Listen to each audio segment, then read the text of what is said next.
but not incredible for everybody. Because Donald Trump is running scared. Y'all, Donald Trump is running scared. First of all, Donald Trump had set up his whole entire campaign to fight against Joe Biden, right? Their whole line of attack was this old, dusty, crusty. He is dealing with cognitive issues. He is not healthy enough to be the president. He's not healthy enough to be out here running. That was their whole entire argument, which was a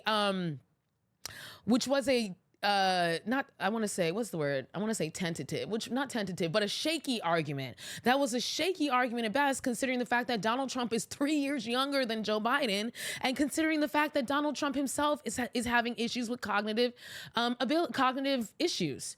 Okay, so that was a really dangerous line of action, because now, and one of the things, timing wise, that's so interesting about this is the fact that Joe Biden waited to announce until right after the RNC.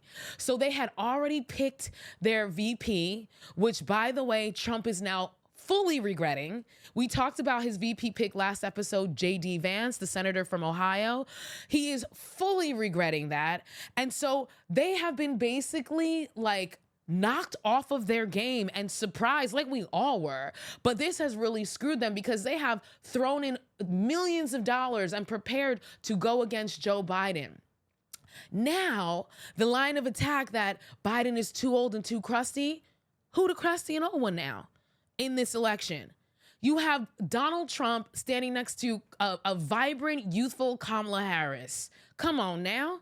They screwed themselves, and Donald Trump is freaking out. He agreed. He said that he would do multiple debates with, I'll do multiple debates with Kamala Harris.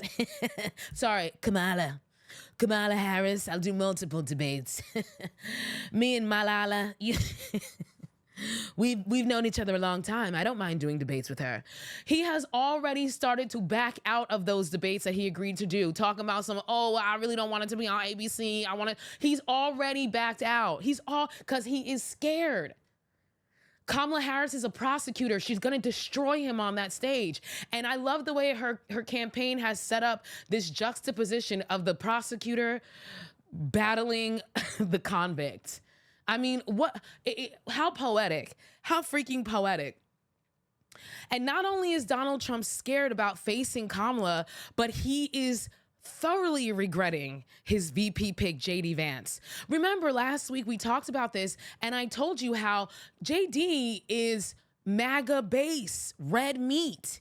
He was not bringing anything different or new to the ticket. He was just doubling down on that MAGA ideology. Right?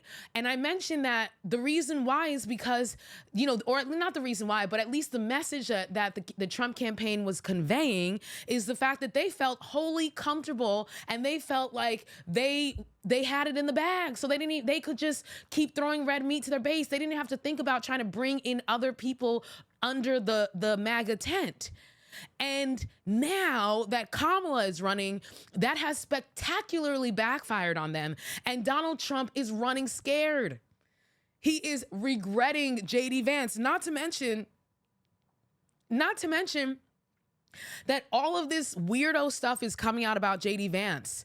The fact that he was smearing childless women as childless cat ladies who are miserable, and they're the reason, and they're so miserable that they want everybody else to be miserable, and they're anti-family. Excuse me? Why are you so worried about women getting pregnant? You are weird.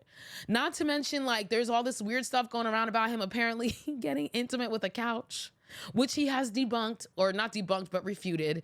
So, I wasn't there. We're going to have to ask the couch because I wasn't there.